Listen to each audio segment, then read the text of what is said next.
Goeiemôre almal, wees gegroet in die wonderlike naam van Jesus op hierdie geseënde donderdagoggend en baie dankie dat ek die voorreg het om 'n oomblik van julle tyd te vat om met julle 'n woord te kan deel. Nou kind van God, ek het vandag vir jou 'n vraag. As jy nou moet stil word en jy moet gaan dink, wat is God vir jou? Is God maar net iemand wat maar net moet daar wees om te luister wanneer jy in nood is?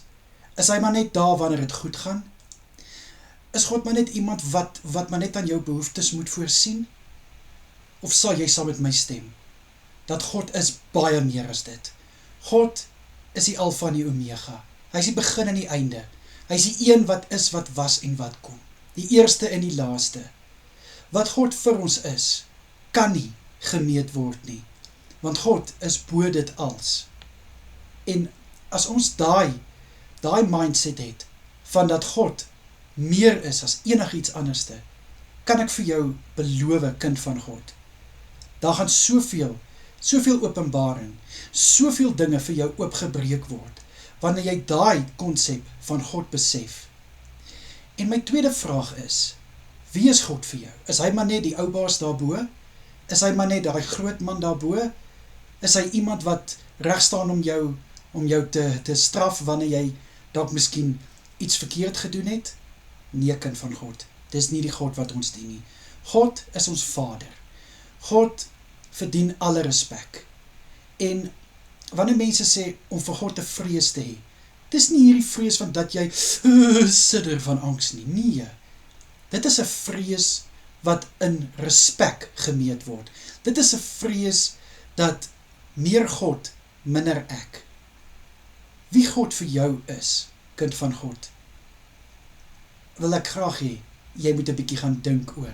Want ek dink baie keer, vergeet ons wie God vir ons is, wat God vir ons is.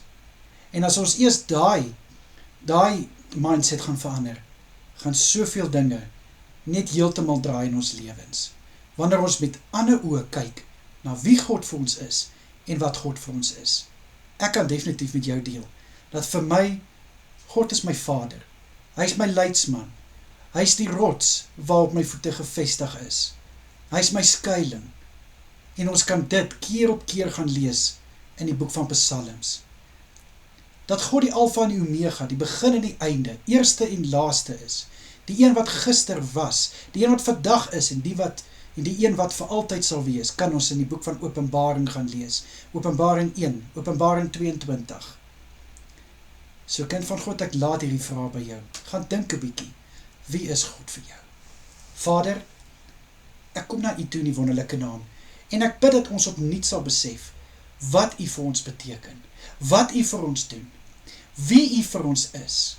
Asseblief, liewe Here, in die kosbare naam bid ek dit. Dankie Here. Amen en amen. Julle moet 'n baie lekker dag verder hê.